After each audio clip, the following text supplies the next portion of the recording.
done reading the hip hop one, I'm going right to the one that she suggested. But it's so important to do that, right?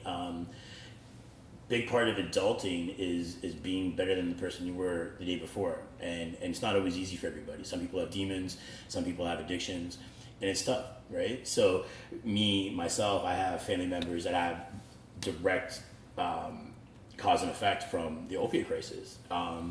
And as bad as that drug is, it just makes you a fucking zombie. Excuse my language, but it's just sad to see, the medical profession pump the drugs like they do without understanding the cause and effect that it has, right? Once you give somebody a certain amount of dose of something like that, any type of opiate, they're gonna eventually go looking for it on the street, right? Because they're waiting for that next high. They need that. Yeah, there's somebody that said it is like put the Batman suit on and save the day at night, but then go put on the suit during the day and go cause the problems during the day. So it's just about being a better person, and there's so many things that we can debate about it, but there's so much trivial stuff that people are debating over that is not even worth the conversation, right? Then that's what social media perpetuates. Instead of talking about the actual issues and getting to the problem solving, it's more about perpetuating the trivial stuff that just keeps people back and forth, and there's no resolve, right? And nobody wants to have the hard conversations. A lot of people do avoid it. Yeah, they're like, oh, no thank you. No, I don't want to look this way because that's ugly, and I just want to live in my bubble. And that's something that I've always joked about when people are like, oh, my dad is a certain way, and he thinks and he believes a certain way, he loves Trump. Mm-hmm. And when I say love, I mean he's obsessed with Trump. And if anybody disagrees, he's like, let's go, and he gets passionate. But you know what? Whether or not you believe in Trump or not, I'd rather somebody who's passionate about something and he knows everything. And I was like, that means you took time out of your day to actually follow through on what you're saying. Exactly. So at least even if we're different views or the same views, I just respect people who are putting in the time to learn more. Yeah, it's just the extremists we have to worry about, right? Yeah. At the end of the day, if you have people that are married to their ideologies and they become extremists, then it becomes problematic. If you can disagree with somebody and still remain friends afterwards, that just means you're grown. You know what I mean? And I know some people have some things that they will stand firmly on, like racism or whatever. I'm personally that way. I've always said that. I'll have disagreements with friends and still remain friends afterwards, except for stuff like racism. That's it's 2021 now, right? Oh. So every day I just try to put a little bit of information out there, or at least a thought-provoking question that gets somebody to go and want to educate themselves and go and dig deep in themselves, right? That's a big part of growing, is getting into the deepness, right? Because you got to uncover traumas too, right? Some people are angry because they have these buried traumas from their childhood or whatever, and so understanding how to uncover those, heal, reconcile, and move forward, right? Exactly. And I know for me, when as a child, I was always told to be quiet. I was always told to you're a lady, be nice, be quiet, don't shine, cover up, just blend. That was my job, is to be respectful and blend. So anytime anything happened, I never had a voice. And so it made you reserve? Yeah. Right. And then when I became a teenager, I was just rebellious because I was just so mad that all these things were happening. I was like, fine. If this is what it is, if this is my reality, let's go. I'll show you. Right. And then, I am a victim of abuse, and I love that you said that, you have to stand firm, because it took until I was 30, and this is the first time I ever said, I'm like, if you think that what this person did is okay, then we're done. I'm done, because I can't be surrounded by people who think that abusing women it's okay. Yeah, no, it's disrespectful, it's disgusting, and it's down. I'm sorry you had to go through that. I'm glad you took the time and the effort to step out of that, right? Yeah. Sometimes you just have to draw a line in the sand and say, take off, right? Yeah. So I totally commend you for that, and I do apologize that somebody treated you that way. People can be mean, and it's unfortunate that some people are still doing that in their 30s or 40s, and they haven't learned yet. Some people, I guess, maybe just need to go back to the school ground and be taught, some basic stuff. Basics. Yeah. But, some people are, like you said, in a bubble, and it's super unfortunate that people want to remain in a bubble and purposely turn the blind eye, because that's not what we need in 2021, no. right? Like, we have so much of a weird political climate, and it just, like, the tension is very... It's weird times. Like, in the States, it's much worse. But in Canada, I see people with Trump stickers and this and that. I'm like, you're from Canada? You got a Trump sticker? Oh my gosh. So the funniest story, though, I was just at the beach, and I'm sitting with my girlfriend, and we're laying down. This guy and his friend are walking up. He's like, hey. He's like, you like Trump? And I was like... That's a pickup line? And I'm like...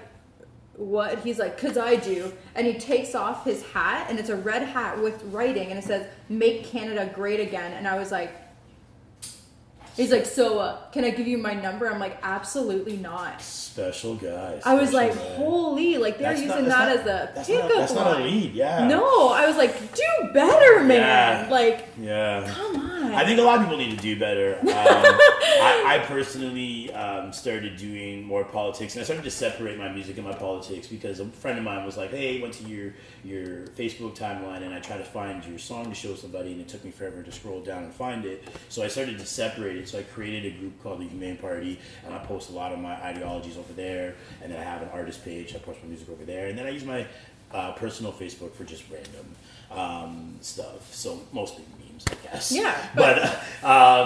But yeah, so since I've done that, it's helped me, be more direct with getting what I want out of it, right? Like, I want people to engage in my music, and I want people to engage into the politics stuff and create dialogue and create conversation about stuff. Because you want that open. Mm-hmm. You want a safe space, but you also want people that are going to be open enough to be like, hey, these are my views, this is what I think. And then I think it's nice to have a respectful back and forth. 100%.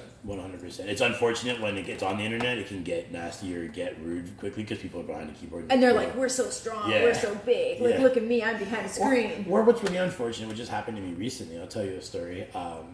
I was posting in the Humane Party, and this guy would make these comments, and I couldn't understand because I didn't know him, and I think that he just found my music, and then because he found my music, I just automatically add him to all my groups.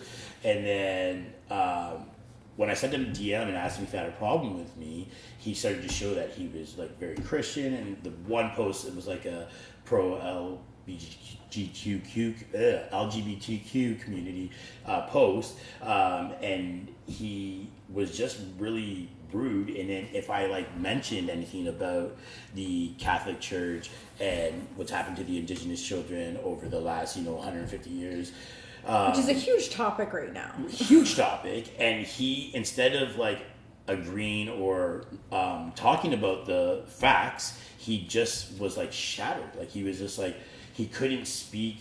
He spoke from emotion rather than from logic. And I guess that's the fight or flight, right? So, like, if you shatter somebody's whole world because they've been devoted to Christianity for X amount of years, and then you say, hey, sure, the Christianity might, do good for some people, but this is what's happened in the history of, some of these churches, and then, boom, their whole world crashes down, and they get all emotional, and then they start being offensive and stuff, right? Yeah. So it's tough to have those conversations. I try to avoid those ones, but some of them happen anyways, and you kind of just have to deal with it.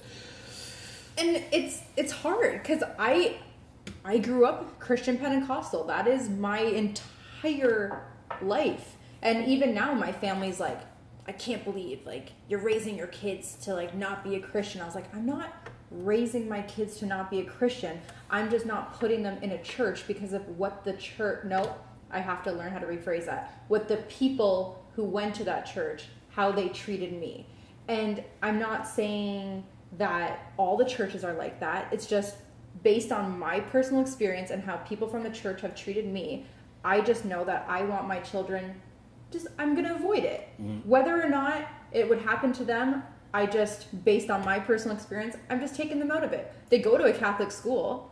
So they still learn about God and all that stuff, but I'm just careful with what I do. And as you should. Yeah, and right now, I'm not obviously proud of the Catholic Church. I'm not proud of what has been, like I said, I would go to a school and I do Indigenous studies, and what happened and what is going to be continually unraveled and uncovered is, there's no words to describe how horrific it is. And I just want my children to be so fully aware of everything. And that's my main thing.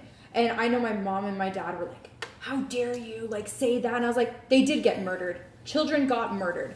I'm telling my 6-year-old that. Hate me for it?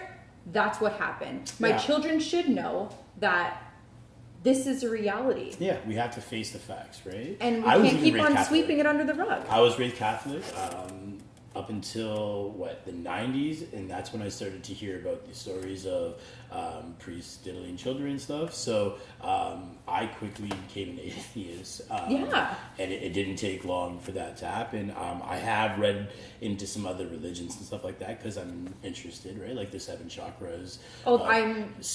It's super cool stuff, and it's super interesting. I'm obsessed with chakras. I've even read parts of the Quran, so I've even Buddhas. But all the messages, truthfully, and I'm not trying to get into religion, but if you look at just the basics of everything, it's just loving and respecting each other. That's Buddha was the one that was no, you should treat the people who are lower than you are not actually lower than you. They are not your slaves because they were born into that family. Yeah. We are all people. And every single religion or spirituality just has a general truth to it. Yeah. And so when I'm raising my children, when I'm talking to people, like I said, I will always respect whatever your belief is. Just respect mine, that I just believe to be the best person that I can be. And if I can do that, I'm good.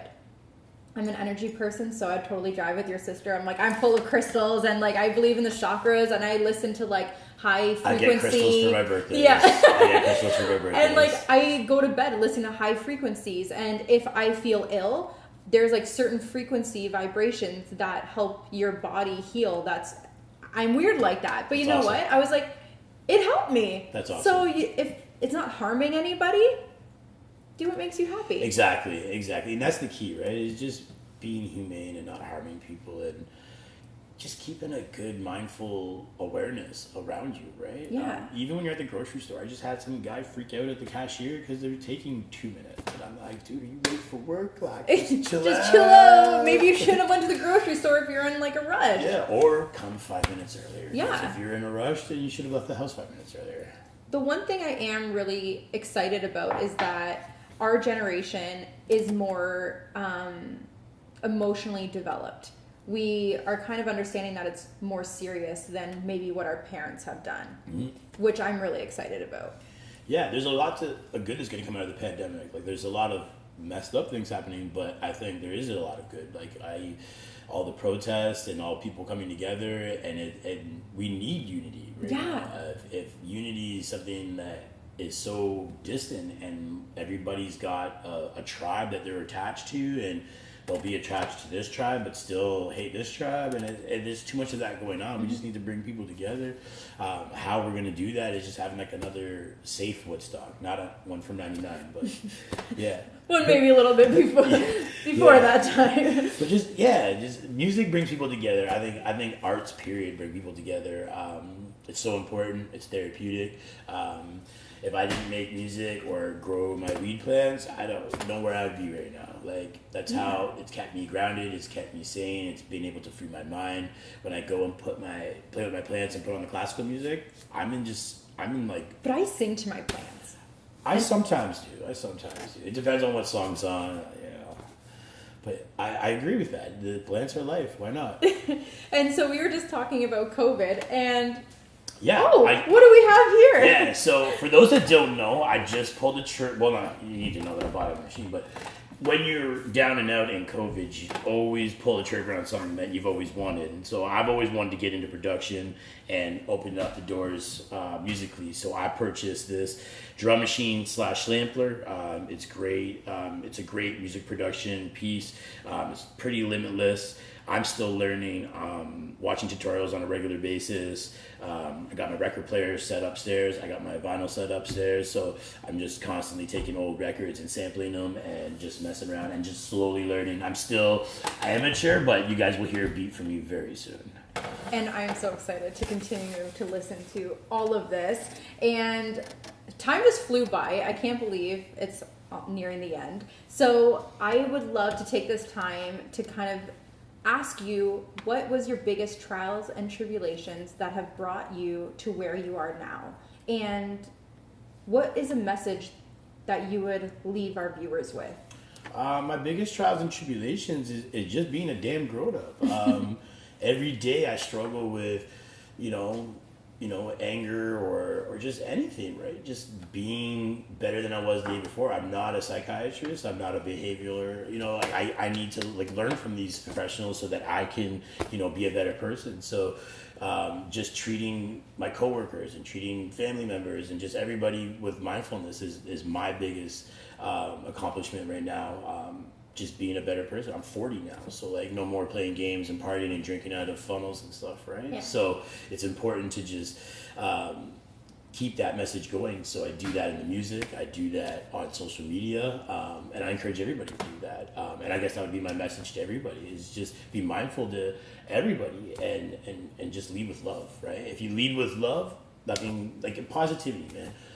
Power of positivity, right? Lots that comes from that, right? You can be negative all you want, but you're just gonna bring a shitstorm of more negativity, and you can find the positivity in the negative stuff. You can make, how do you think diamonds are made, right?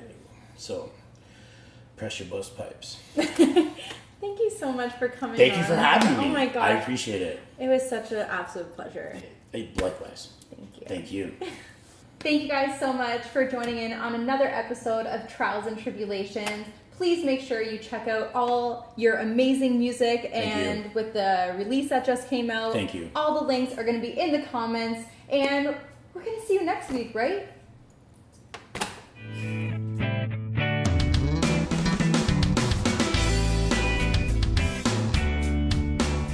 Hey guys, thanks so much for watching another episode of Trials and Tribulations. Please hit that subscribe, comment, all that fun stuff. All your support means the absolute world to me. Let's just do that again. Thank you so much, guys, for tuning in to another episode of Trials and Tribulations. Please hit that subscribe, comment, all that fun stuff. Follow your soul, and we'll see you guys next week.